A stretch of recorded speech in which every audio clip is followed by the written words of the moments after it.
Bismillahirrahmanirrahim. Wa an Abi Umair ibni Anas an umumatin lahu minas sahabati anna rabban ja'u fashahidu annahum ra'awul hilala bil amsi fa'amarahum an-nabiy sallallahu alaihi wasallam an yuftiru wa idha asbahu an yaghdu ila musallahu. Rawahu Ahmad wa Abu Dawud wa hadha lafduhu wa isnaduhu sahih. Dari Abi Umair ibn Anas, dari paman-pamannya dari kalangan para sahabat, bahwa ada sekelompok orang yang datang kemudian mereka bersaksi bahwa mereka melihat bulan kemarin, maksudnya hilal, penentuan masuknya Ramadan dan akhir Ramadan. Maka Nabi SAW memerintahkan mereka untuk berbuka, maksudnya sudah masuk waktu ini. Dan apabila mereka di pagi hari, mereka pun bertolak ke tempat sholat mereka untuk melaksanakan sholat ini.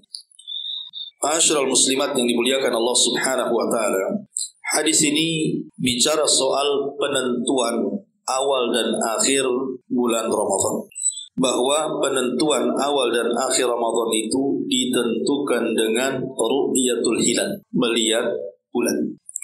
Sekarang kita sudah memasuki akhir daripada bulan Sya'ban. Nanti pada tanggal 29 Sya'ban, maka seluruh kaum muslimin satu dunia mereka akan mulai melihat bulan. Kalau pada tanggal 29 Sya'ban bulan itu terlihat, berarti 30 Sya'bannya masuk satu Ramadan. Tapi kalau seandainya tanggal 29 Sya'ban tidak terlihat, berarti Sya'bannya digenapkan 30 hari, baru setelahnya satu Ramadan. Karena penanggalan Hijriyah itu tidak mungkin lewat dari 30. Lain kalau Masehi ada 31-nya. Kalau Hijriyah tidak ada. Kalau tidak tanggal 29, tanggal 30 saja. Nah, di sini ada anjuran Nabi SAW apabila kita tahu bahwa pemerintah menentukan bahwa besok puasa, maka kita dianjurkan untuk melafadzkan sebuah doa yang diajarkan oleh Abdullah atau Nabi SAW dari Abdullah ibn Umar radhiyallahu anhuma. Karena Rasulullah SAW idza ra'al hilala, Rasul itu kalau melihat bulan masuknya Ramadan, qala, maka dia berkata Allahu Akbar, Allahumma ahillahu alaina bil amni wal iman was salamati wal islam wat taufiq lima tuhibbu rabbuna wa tarda. Rabbuna wa rabbukallahu azza wa jalla. Rawahu Tirmidzi. Dari Nabi SAW kalau melihat bulan, artinya bulan sudah terlihat besok berarti masuk satu Ramadan, maka Nabi SAW bertakbir. Kemudian Nabi SAW berdoa, Allahumma ahillahu alaina bil amni wal iman. Ya Allah, semoga bulan yang tanpa ini, masuknya Ramadan, membawa keamanan dan juga keimanan. Wassalamati wal islam, dan keselamatan serta keislaman. Wat taufiq lima tuhibbu rabbuna wa yarda, dan membawa taufik terhadap apa yang kau sukai wahai Rabb kami dan kau ridai. Rabbuna wa rabbukallah, Rabb kami dan Rabb engkau adalah Allah Subhanahu wa ta'ala. Hadis ini dikeluarkan oleh Al-Imam At-Tirmidzi. Walaupun secara sanad sebagian ulama melemahkan seperti Syekh Nasiruddin Al-Albani rahimahullahu ta'ala, akan tetapi secara lafaz kalau kita gunakan untuk berdoa ini sangat bagus sekali. Begitu kata para ulama. Jadi kalau kita melihat hilal atau pemerintah menentukan besok satu Ramadan, maka ibu dianjurkan berdoa, Allahumma ahillahu alaina bil amni wal iman was salamati wal islam wat taufiq lima tuhibbu rabbuna wa tarda rabbuna wa rabbukallah. Hafal bu? Kan mudah itu, bukan susah ya. Karena lihat kandungan isi doa ini luar biasa. Kandungan doa ini luar biasa. Pertama di sini kita meminta kebaikan kepada Allah dengan munculnya hilal Ramadan. Apa kebaikan yang kita minta kepada Allah? Pertama, bil amn, dengan keamanan. Coba ibu bisa lihat di Gaza hari ini. Kita bisa bayangkan macam mana mereka menghadapi Ramadan. Coba. Mereka sudah pusing duluan gitu. Untuk makan saja mereka sudah puasa. Padahal di luar Ramadan mereka sudah puasa itu karena nggak ada yang dimakan. Macam mana pula masuk Ramadan? Itulah negeri yang tidak aman. Ibadah pun susah. Walaupun di sisi lain tentu mereka banyak keutamaan dibandingkan kita. Tetapi kita lihat bahwa nikmat aman itu adalah nikmat terbesar dalam Islam. Makanya Allah Subhanahu wa taala ketika menceritakan di dalam surah Quraisy, bagaimana Allah Subhanahu wa taala berfirman kepada penduduk Quraisy, li'ila fi Quraisyin ila fihim rihlatash shita'i was-sayf falyabudu rabb hadzal bait alladzi at'amahum min ju'in wa amanahum min khauf. Di sini ada kalimat Allah berikan keamanan kepada mereka setelah mereka dilanda rasa takut. Dengan nikmat aman itulah orang-orang Quraisy bisa berniaga dengan jarak yang sangat jauh ke Yaman dan Syam, Palestina sana. Yang tak jarang di tengah jalan itu terkadang mereka harus menghadapi panas teriknya matahari, kemudian susahnya jalan di padang pasir, belum lagi para perompak padang pasir, macam-macam. Tetapi Allah berikan keamanan. Makanya aman itu nikmat Allah yang sangat besar yang harus kita syukuri. Bangsa itu kalau aman, maka semua akan bisa dilakukan. Jangan urusan dunia, urusan akhirat pun kita bisa tenang melakukannya. Ibu bisa ngaji ke sini karena aman. Coba kalau tidak aman, tidak bisa sampai di sini. Lah di bulan Ramadan kita meminta keamanan supaya puasa kita ini betul-betul khusyuk. Karena aman kemanapun ibu pergi, maka tidak ada gangguan. Ini permintaan kita kepada Allah Azza wa Jalla. Yang pertama. Yang kedua, bil iman. Selain aman, minta juga keimanan. Karena kalau seseorang sudah dipenuhi hatinya dengan iman, iman inilah yang menggerakkan badanmu. Kenapa ibu bisa sholat, bisa puasa, bisa sedekah, bisa baca Quran, bisa berzikir, bisa ibadah macam-macam lah. Itu yang menggerakkan itu iman. Kalau nggak ada keimanan, macam mana kemudian orang itu akan tergerak untuk melakukan amal soleh?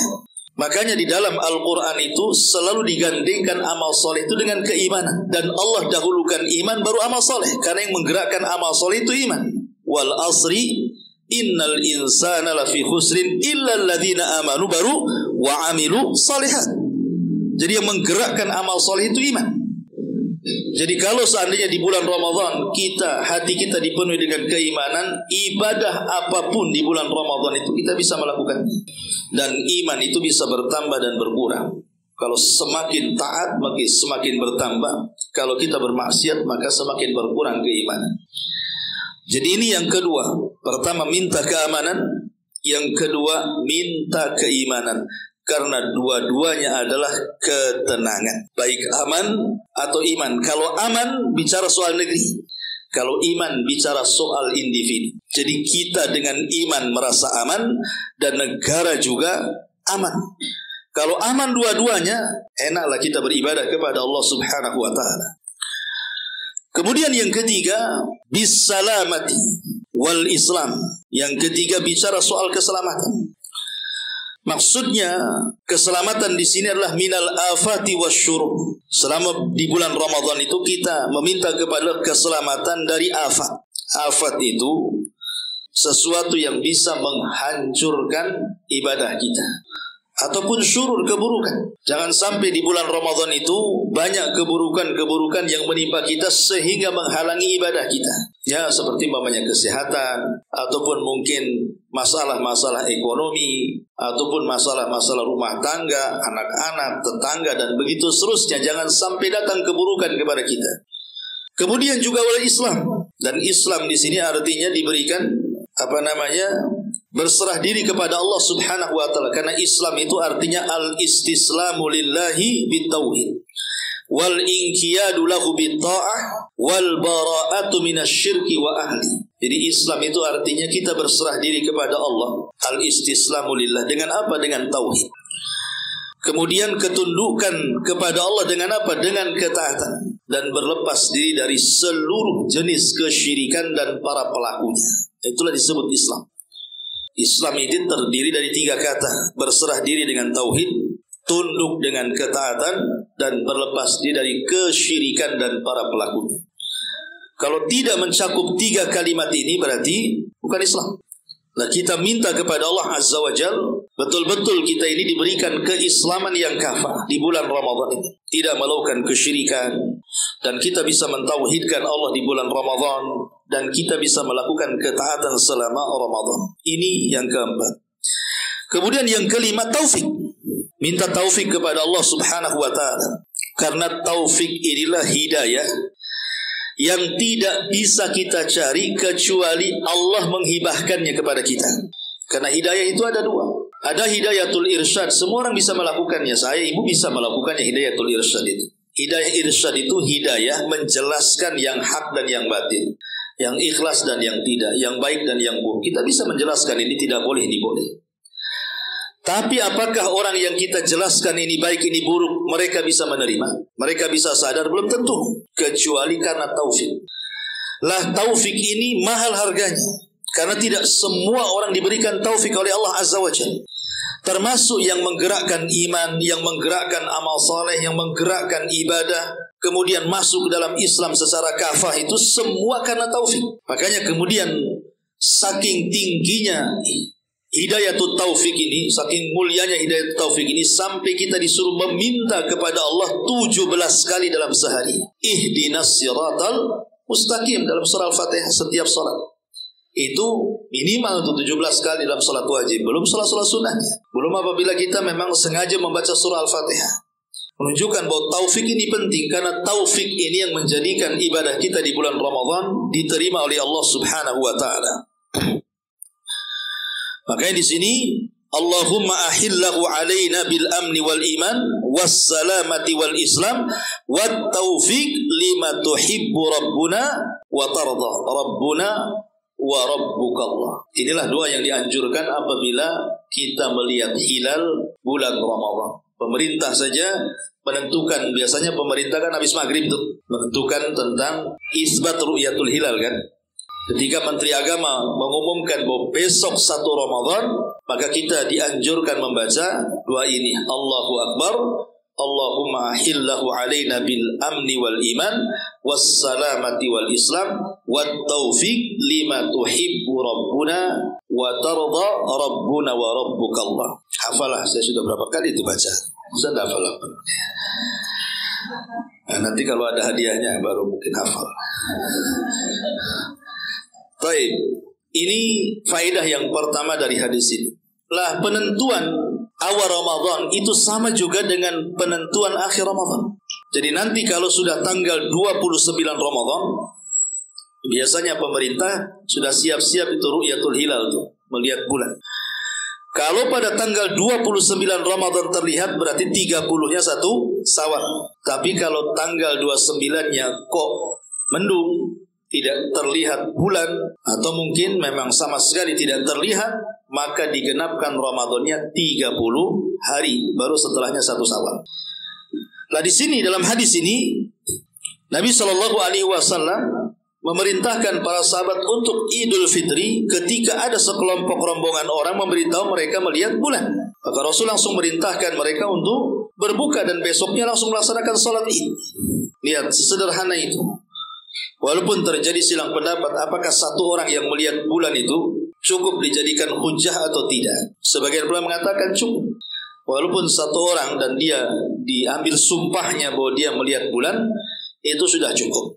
Tapi alhamdulillah dengan nikmat Allah Azza wa Jalla, sekarang kita memiliki alat-alat gitu ya, yang bisa meneropong dan bisa melihat bulan. Yang tidak bisa dilihat oleh kedua mata, dengan alat itu kita bisa melihatnya. Yang jadi masalah adalah ulama fikih itu membuat bab yang disebut dengan ikhtilaful matali. Kalau ibu baca kitab fikih, ketika bicara soal melihat bulan di bulan Ramadan itu ada bab namanya ikhtilaful matali, perselisihan soal melihat bulan. Apakah satu dunia itu satu poros? di mana Saudi melihat satu dunia harus ikut Saudi, Indonesia melihat satu dunia harus ikut Indonesia, Malaysia melihat satu dunia harus ikut Malaysia. Apakah satu dunia itu satu poros? Ataukah masing-masing negara memiliki kebijakan melihat masing-masing? Indonesia tidak harus ikut Malaysia, Malaysia tidak harus ikut Saudi, Saudi tidak ikut negara-negara lain. Ini yang menjadi kemudian perselisihan panjang para ulama, yang akhirnya kemudian ada di satu negara itu ada yang Ramadannya ikut pemerintah, ada yang Ramadannya ikut Saudi. Pokoknya Saudi melihat kami puasa, padahal pemerintah besok memanjakan karena digenapkan. Sebenarnya perselisihan ini sudah ada sejak zaman para sahabat, ya. Sehingga perselisihan seperti ini tidak mempengaruhi tentang wahdatul ummah, persatuan umat, sebab dari zaman para sahabat sudah ada perselisihan seperti ini.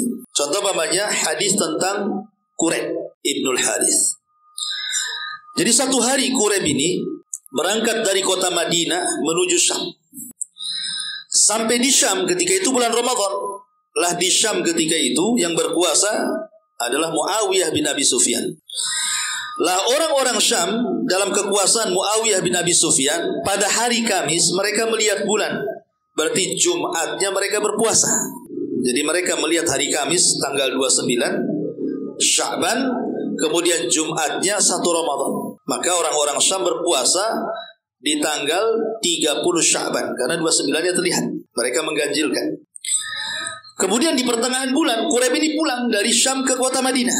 Di kota Madinah berjumpa dengan Abdullah ibnu Abbas radhiyallahu anhu.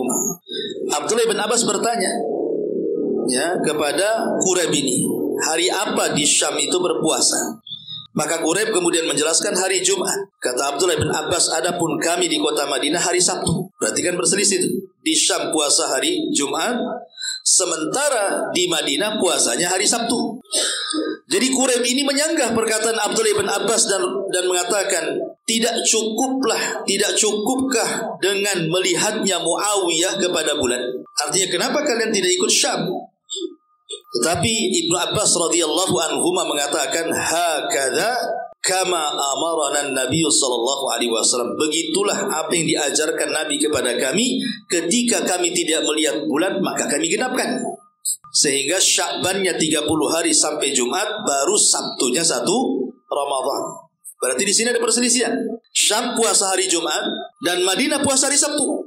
Jadi sejak zaman para sahabat kan sudah ada tuh perselisihan, ikhtilaful matali namanya.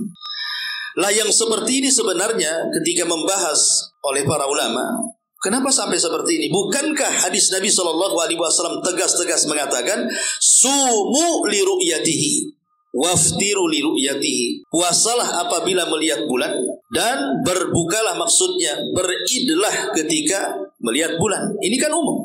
Berpuasalah kalau kalian melihat bulan, artinya dimanapun melihat bulan maka barat, timur, utara dan selatan harus mengikut kepada yang melihat bulan. Kan jelas hadisnya. Ataupun beridul fitrilah apabila melihat bulan, artinya tidak disebutkan kalimat masing-masing negara kan. Yang penting negara mana melihat puasa. Lah dari sini para ulama mengatakan bahwa hadis yang mengatakan puasalah karena melihat bulan ini ada dua kemungkinan makna. Makna yang pertama seperti tadi pemahamannya, bahwa satu dunia satu poros. Ketika satu negara melihat, semua negara ikut kepada yang melihat. Tapi ada juga memahami bahwa maksudnya puasalah karena melihat bulan itu dikembalikan kepada negara yang melihatnya berdasarkan hadis Quraib tadi, bahwa masing-masing negara itu punya kebijakan melihat sendiri-sendiri tanpa mengikut negara yang lain. Ya, Indonesia punya kebijakan melihat sendiri, tidak harus melihat Malaysia, Brunei atau negara-negara Islam yang lainnya. Jadi ini masalah perselisihan para ulama soal ikhtilaful matal. Jadi tidak aneh kalau seandainya kok ada orang ikut Saudi, boleh jadi dalilnya sama masalahnya. Itu juga dalilnya, cuman pemahaman yang berbeda. Yang jadi masalah itu mereka berpuasa duluan, tidak ikut pemerintah, ya tidak ikut negara yang melihat. Nah, itu yang jadi masalah. Tuh lihat apa tuh? Karena negara kita ini kadang-kadang duluan dia puasanya, atau belakangan puasanya. Pemerintah sudah puasa, Saudi sudah puasa, dia belum. Atau dia puasa duluan, pemerintah belum, Saudi pun belum. Yang mengganjilkan belum puasa, yang menggenapkan belum puasa, dia puasa duluan tuh. Setelah saya baca-baca, rupanya mereka melihat pasang surut air katanya. Oh, bukan melihat bulan rupanya, melihat pasang surut air katanya. Kemudian juga ada masalah di negeri kita ini kan, ada beberapa organisasi ormas gitu ya, yang mereka menentukan penentuan Ramadan itu dengan hisab, bukan dengan melihat. Ya. Maka ini juga dibahas oleh para ulama tentang hukum penggunaan hisab ini. Karena bicara soal hisab ini, tidak ada dalil yang menunjukkan penentuan masuknya Ramadan itu atau masuknya Idul Fitri itu dengan hisab. Karena hisab ini kadang-kadang Ramadan beberapa tahun ke depan itu sudah ditentukan tuh. Sudah ada kan tanggalnya, sudah bisa ditentukan. Masyarul muslimat yang dimuliakan Allah Subhanahu wa taala, kita tahu bahwa Allah Subhanahu wa taala kan sudah menjadikan banyak tanda-tanda kuasa seperti adanya matahari dan bulan itu kan untuk menentukan waktu. Seperti namanya matahari menentukan waktu-waktu sholat. Dengan melihat matahari kan kita lihat masuknya waktu sholat atau tenggelamnya. Lah begitu juga Allah Subhanahu wa taala jadikan bulan pun untuk menentukan masuknya tanggal 1 dalam sebuah bulan, termasuk Ramadan. Lah Nabi SAW dengan tegas dalam hadisnya, berpuasalah karena melihat, bukan karena hisab. Ya. Dari sini kita tahu patokan kita itu bukan hisab tetapi ru'yah, melihat. Kalau hisab itu hanya dijadikan untuk membantu ru'yah, tidak ada masalah. Umpamanya menurut hitungan hisab, tanggal Ramadan tahun ini mungkin jatuh di 1 Ramadannya diganjilkan karena dipastikan 29 bulan terlihat. Lah kita tidak boleh kemudian menentukan dengan hisab saja, tetapi kita harus juga melihat menentukan. Karena hisab ini bisa meleset, bisa pas.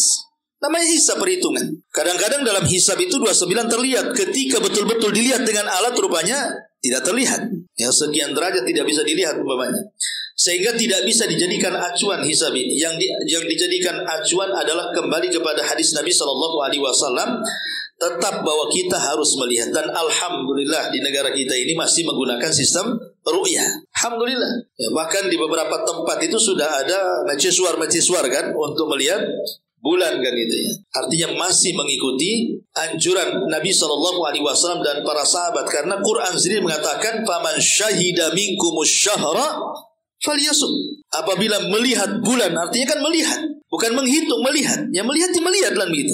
Bahkan di Saudi itu tidak perlu pakai alat, kita bisa melihat dengan kedua mata kan. Karena di negara kita ini kadang-kadang ada gunung, ada gedung-gedung, ada ini kadang-kadang dipersulitkan melihatnya sehingga perlu alat. Tapi di beberapa negara di daerah gurun pasir itu paling mudah melihat itu, tidak perlu pakai alat gitu ya. Ya artinya Islam itu sebenarnya tidak mempersulit orang. Karena kalau ilmu falak ini tidak semua orang bisa. Mereka harus belajar. Ya kalau tidak belajar mana paham ilmu falak kita. Ya, tetapi kalau melihat ini orang awam pun bisa melihat. Siapapun yang punya mata dan tidak buta bisa melihat. Itu ya maksudnya. Nah, Islam ini agama mudah.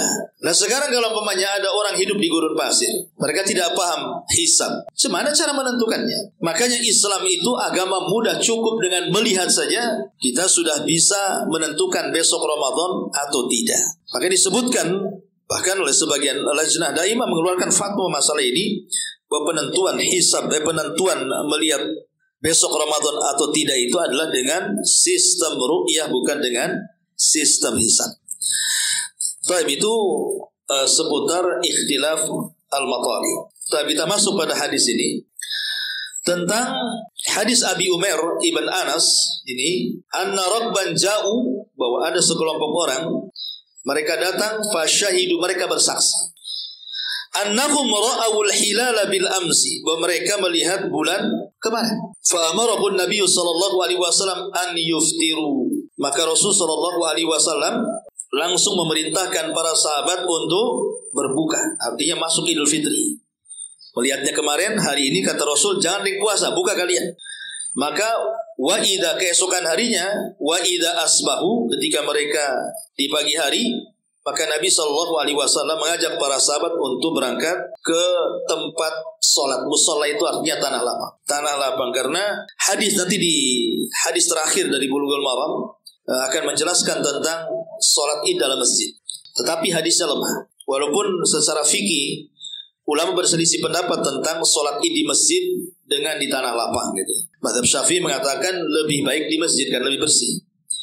Tapi madhab yang lain berdasarkan sunnah Nabi SAW dan hadis-hadis yang sahih, salat id itu dilaksanakan di musolla, Musola itu tanah lapang artinya kan.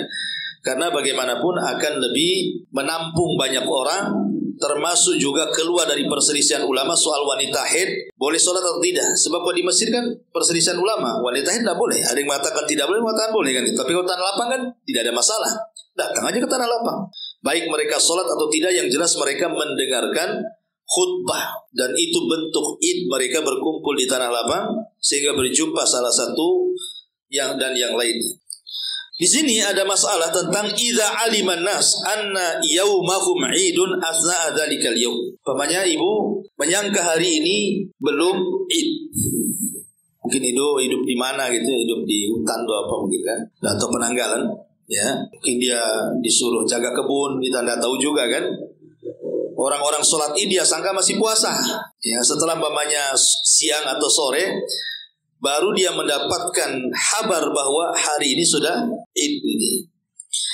Maka disebutkan di sini oleh Al-Hafidz Ibnu Rajab Al-Hambali rahimahullahu taala, wa amma idza lam yu'lam bil Id illa fi asna'in nahar.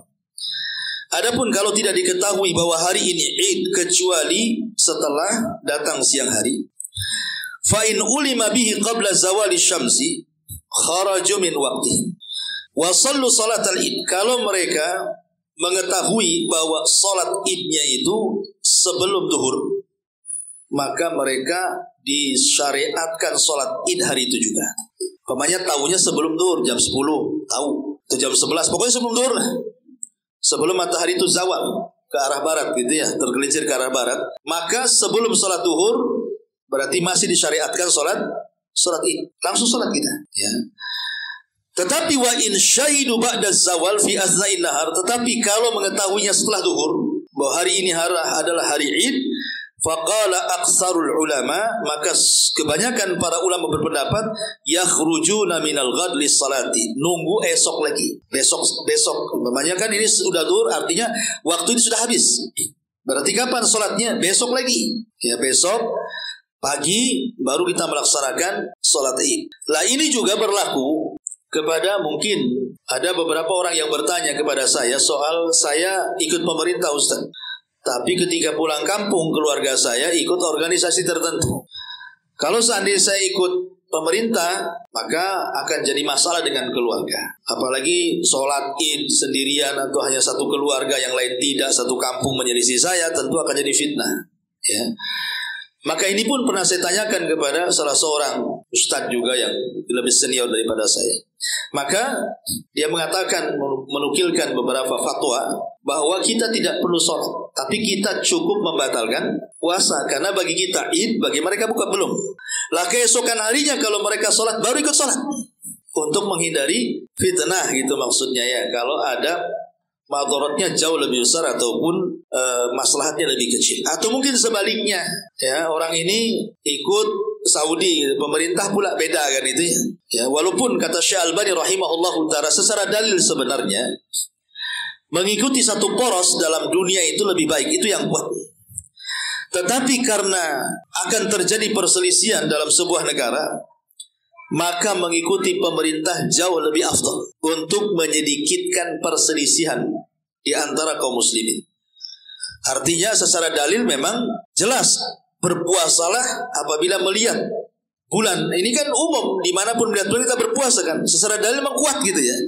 Tetapi karena ada maslahat, bila di sebuah negara kemudian terjadi perselisihan pendapat, maka sebaiknya yang menentukan adanya masuknya satu Ramadan dan berakhirnya satu Syawal, sebaiknya dikembalikan kepada pemerintah. Itu lebih utama dan lebih bisa mempersatukan umat. Karena Allah Subhanahu wa taala berfirman, "Qul atiullaha wa atiur rasul wa ulil amri minkum."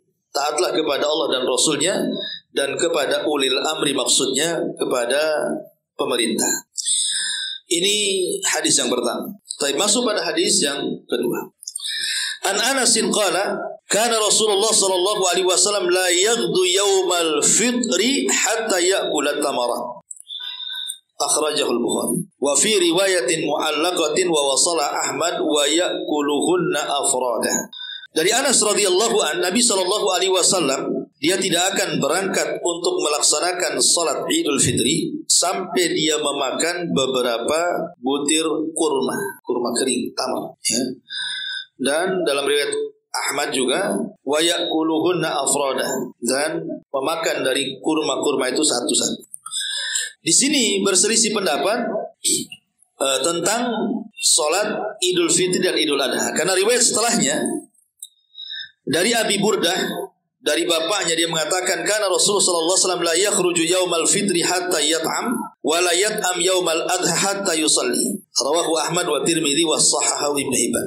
Nabi SAW tidak keluar ketika Idul Fitri sampai dia makan, dan dia tidak makan ketika Idul Adha sampai dia sholat. Berarti sunnahnya kalau Idul Fitri makan dulu baru sholat, kalau Idul Adha sholat dulu baru makan. Kenapa demikian? Karena Idul Fitri ini menandakan berakhirnya puasa. Berakhirnya puasa itu dengan datangnya Idul Fitri. Arti Al-Fitri itu kembali makan artinya. Sebab kita dilarang berpuasa ketika hari raya, untuk menunjukkan bahwa kita tidak berpuasa ketika hari raya, dan hukum puasa di hari raya itu haram hukumnya. Makanya kita makan dulu untuk menunjukkan hari itu tidak berpuasa. Dikhawatirkan kalau seandainya kita tidak makan, kemudian ibu sholat id, kelelahan tidur, nanti bangunnya pula malam kan gitu. Berarti kan berpuasa tuh, karena tidak makan kan. Lah dikhawatirkan jatuh kepada keharaman karena berpuasa di hari raya. Makanya kenapa disuruh makan dulu, untuk menunjukkan kita tidak berpuasa, kemudian berangkat gitu ya. Dan disunahkan juga memakan tamar, ya, memakan kurma kalau ada kurma, ya kalau nggak ada ya nggak apa-apa. Cuman kurma ini memang buah yang luar biasa, karena memang faedahnya kurma, makan kurma itu kan baik untuk lahir ataupun batin, itu semua faedahnya dapat. Termasuk ketika para ulama membahas tentang memakan 7 butir kurma di pagi hari, maka dia akan terhindar dari sihir dan racun dan segala hal yang membahayakan sampai sore hari. Ulama bahas apakah yang dimaksud hadis ini dikhususkan kepada kurma Madinah, ya, atau disebut dengan ajwa, ataukah semua kurma? Ya, ada yang mengatakan bahwa dikhususkan kepada kurma ajwa. Kenapa? Karena sejarah ajwa itu dari sorga. Awal kurma ajwa Madinah itu dari sorga, di bawah Adam. Ya sekarang bukan, maksudnya kan awal bijinya, pertama kali kurma ajwa itu dari sorga. Sehingga karena awal sejarah kurma ajwa itu dari sorga, sehingga dikhususkan kepada ajwa. Tapi pendapat yang kuat, kata Imam Utsaimin dan yang lainnya, bahwa kalau tidak ada kurma ajwa, maka berlaku kepada kurma-kurma yang lainnya. Jadi kalaupun tidak ada kurma ajwa, boleh kita mengkonsumsi kurma itu di pagi hari 7 butir, dengan diniatkan kita terhindar dari sihir, racun, dan yang membahayakan. Jadi bisa pakai kurma biasa, bisa pakai kurma ajwa, walaupun tentu ajwa jauh lebih baik dibandingkan kurma yang lain, tapi tidak membatasi. Dan itu pendapat yang kuat, wallahu a'lam. Intinya bahwa sebelum berangkat sholat id, kalau Idul Fitri makan dulu, tapi kalau Idul Adha sholat dulu. Ya, Idul Adha sholat dulu. Kenapa? Karena setelah sholat kita merayakan kurban, ya, supaya termakanlah kurban-kurban itu, karena memakan kurban itu hukumnya sunnah. Makan itu hukumnya sunnah. Wallahu a'lam. Ini di antara 2 hadis saja.